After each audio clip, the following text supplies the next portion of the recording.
नहमदुहु व नसल्ली अला रसूलिल करीम बिस्मिल्लाहिर्रहमानिर्रहीम रब्बि इश्रह ली सदरी वयस्सिर ली अमरी वहलुल उक़दतम मिन लिसानी यफ़क़हू क़ौली सदक़ल्लाहुल अज़ीम। मोअज़्ज़ज़ ख़वातीन हज़रात, जब से इंसानी तहज़ीब इस दुनिया के अंदर वजूद में आई है, उसके मुख्तलिफ़ मदारिज जो हैं उनसे गुज़रते गुज़रते वो आखिरकार एक ऐसी शहरी ज़िंदगी उसने इख्तियार की है जिसके अंदर मुख्तलिफ़ किस्म की चीज़ें जो थीं, जो आज हमारे सामने हैं, वो अपनी तफूलियत में थीं। कहा जाता है कि रियासत जब वजूद में आई थी, यानी हुकूमत और रियासत का तसव्वुर आया था, क्योंकि उससे पहले लोग कबायली होते थे और कबायली अपना एक इंटरनल दिफाई निज़ाम रखते थे, या कोई गांव ऐसा होता था तो उस गांव का भी एक इंटरनल अपना सिस्टम होता था, वो चलते थे। लेकिन एक इज्तिमाई तौर पे एक रियासत का जो तसव्वुर आया था वो दो वजह से आया था।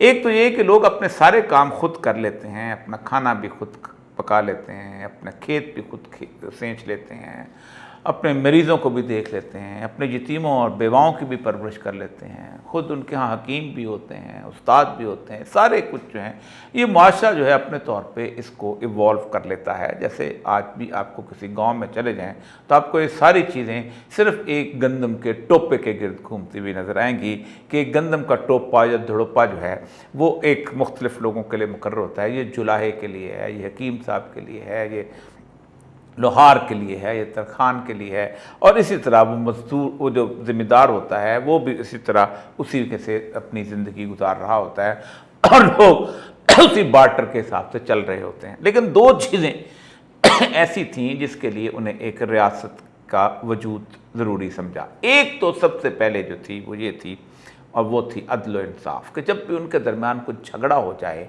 जब भी उनके दरमियान कोई ऐसा तनाज़ा आ जाए तो उन्हें एक ऐसी अदल व इंसाफ करने के लिए अदालत ज़रूर चाहिए थी, जो कभी पंचायत और जिरगा की अदालत के तौर पे दुनिया में वजूद में थी, लेकिन फिर उसको आहिस्ता आहिस्ता आहिस्ता शहरी ज़िंदगी के हिसाब से सोफिस्टिकेट किया जाने लगा। और दूसरा लॉ एंड ऑर्डर, कि हमें बैरूनी हमलावरों से और अंदरूनी खलफशार से बचाया जाए, हमारे चोरों को पकड़ा जाए, हमारे डाकुओं को सीटा जाए, हमारे जुर्म करने वाले जो लोग हैं उनको कैद खानों में रख के अदालतों के सामने पेश किया जाए। तो ये दो चीज़ें थीं जिसके लिए लोगों ने अपना इख्तियार जो था वो रियासत को दे दिया। लेकिन दुनिया में महज़्ज़ब तरीन रियासतें जो थीं उनकी बाला तरी जो थी वो हमेशा अदलिया को रही। खुद रसूलुल्लाह सल्लल्लाहु अलैहि वसल्लम ने भी जो अदालत छोड़ी है, ख़ुद आप तो पैगंबर थे और पैगंबर के ज़माने में रियासत मदीना में आप तमाम चीज़ों के हेड थे, आप अदलिया के भी हेड थे, आप इंतज़ामिया के भी हेड थे, आप कारोबारी ज़िंदगी के भी हेड थे, और आपने अपनी एक मशररा चीज़ें छोड़ी हैं। लेकिन खुलफ़ाए राशिदीन में सबसे अहम तरीन मकाम और मर्तबा जो था वो काज़ी उल क़ज़ा का होता था, और उसका फ़ैसला आखिरी समझा जाया करता था। यही चीज़ जो थी ये बरसगीर पाक व हिंद के इस्लामिक लॉ में आई है। आप हैरान होंगे कि जिस वक़्त बाज़ी मिनहाज सिराज को अल्तमश ने जहाँ पर बिठाया है तो उसके फ़ैसले जो थे वो बादशाह के फ़ैसले से ऊपर होते थे, और बादशाह के फ़ैसले के बाद हतमी फ़ैसला उसी का हुआ करता था।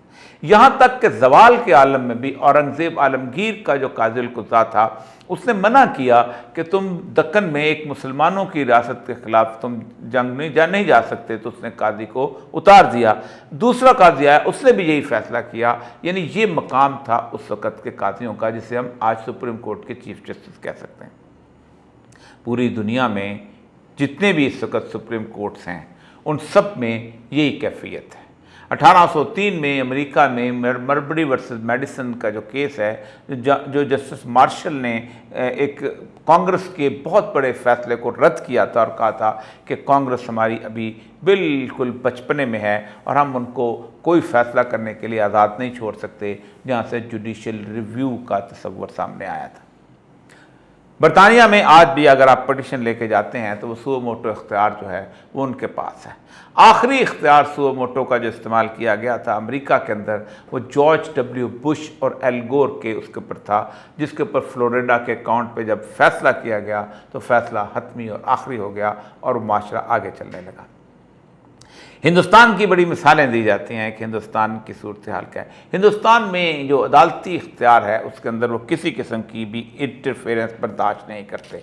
मेरे सामने इस वक्त एक केस पड़ा हुआ है और ये केस जो है बट हिंदुस्तान का नेशनल जुडिशियल अपॉइंटमेंट कमीशन का केस था। इस केस में उन्होंने 124 आर्टिकल जो था उसके एक का इजाफा किया था और उन्होंने सुप्रीम कोर्ट का इख्तियार लेने की कोशिश की थी। ये आम बिल नहीं था, ये एक आईनी तरमीम थी और उसके ऊपर 5 रुकनी बेंच बैठा है जिसको सरबराही थी जस्टिस जगजीत केहर की और उसके साथ साथ Chelameswar, justice Madan Lokur, justice Kurian Joseph और जस्टिस आदर्श कुमार गोयल ने फैसला दिया था और उसने कहा था हम पार्लियामेंट की ये तरमीम आइन के अंदर इसको नल एंड वॉइड करते हैं क्योंकि स्ट्रक्चर और ढांचा इस किस्म का है कि जो अदलिया की आज़ादी के ऊपर चलता है। यही वजह है कि उसके 1969 से जो उनके चले जा रहे थे उनके मुख्तलिफ़ किस्म के फ़ैसले जो थे उन्हीं फ़ैसलों के हिसाब से वो आज तक कायम हैं कि किसी किस्म की भी कोई ऐसी तरमीम जो अदालती इख्तियारात के ऊपर ज़द डाले वो जो है उसको वो फ़ौरन रद्द कर देते हैं। पाकिस्तान में चूँकि अदालती तारीख़ बड़ी खौफनाक है और हमारी अदालती तारीख़ जस्टिस मुनीर से शुरू होती है और जस्टिस मुनीर से लेके अब तक चली आती है, लेकिन उसके बावजूद भी माशरे की खूबसूरती और हुस्न का आलम यही होता है कि जस्टिस मुनीर के गलत फ़ैसले को भी लोगों ने माना और उसके ऊपर अमल दरामद किया। ये अलग बात है कि वक्त के साथ साथ लोगों को रियलाइज़ हुआ कि ये फ़ैसला गलत हो चुका हुआ है। अगर अदारा जो है उसके अंदर एक गलत आदमी आ जाए तो आप उस गलत आदमी के फ़ैसले को अदालत का फ़ैसला समझते हुए रद्द करने लगें और फिर उसके साथ अदालत की भी तौहीन हो जाए तो फिर उसके बाद मामला ख़त्म हो जाता है। पाकिस्तान का आइन भी बिल्कुल इसी तरह से बनाने वालों ने तख्लीक किया था। ये मेरे पास उसकी कॉपी है। इस आइन की आर्टिकल 191 जो है वो बहुत वाज़ेह है। 191 जो है वो सुप्रीम कोर्ट को मुकम्मल इख्तियार देता है कि वो अपने कवानीन खुद मुरतब करे। Subject to the Constitution and law, the Supreme Court may make rules regulating the practices and procedure of the court. कि अपने खुद रूल्स डिटरमिन करे कानून के मुताबिक या फिर आइन के मुताबिक। ये आइन तो मौजूद था, अब एक मामला छेड़ा गया कि कानून भी कोई चीज़ होती है, उस कानून के ऊपर ये बनाना चाहिए। उसके ऊपर मैं शेड्यूल 4 जो है उसकी सफ़ा 55 में आपके सामने रखता हूँ। शेड्यूल 4 एक लिस्ट देता है कि पार्लियामेंट किन किन मामलात के अंदर कानून साजी कर सकती है। आईनी तरमीम और चीज़ है, कानून साजी कर। उसके बाद ये कहा गया है jurisdiction and the powers of the all courts except the supreme court. इसकी दफ़ा 55 कहती है कि तमाम अदालतों के बारे में आप लॉ बना सकते हो लेकिन सुप्रीम कोर्ट के बारे में कानून नहीं बना सकते हो। पाकिस्तान में इस वक्त एक ऐसी जंग का आगाज़ हुआ है कि जो जंग पाकिस्तान के मुस्तकबिल का फ़ैसला करेगी। पाकिस्तान के बारे में ये तसव्वुर जागज़ी होगा कि क्या पाकिस्तान में वाकई कानून और अदल की हुक्मरानी हो सकती है या नहीं। इस वक्त अदलिया के साथ जो बेंच है उसमें 5 बुनियादी तौर पे बेंच जो लोग हैं वो इस वक्त चीफ जस्टिस के साथ हैं। बाकी तमाम 6 जज ऐसे हैं कि जिन्होंने अपने इस बारे में राय बाकायदा दे चुके हुए हैं, जिनमें जस्टिस काजी फ़ायद ईसा और उनके बाकी लोग भी शामिल हैं कि इस 184 की अंदर कोई एक कमेटी होनी चाहिए कि जो कि चीफ जस्टिस साहब के साथ हो और वो एक फ़ैसला करे कि बेंच कैसे बनाने हैं और 184(3) के तहत कैसे सुओ मोटो का एक्शन लेना है।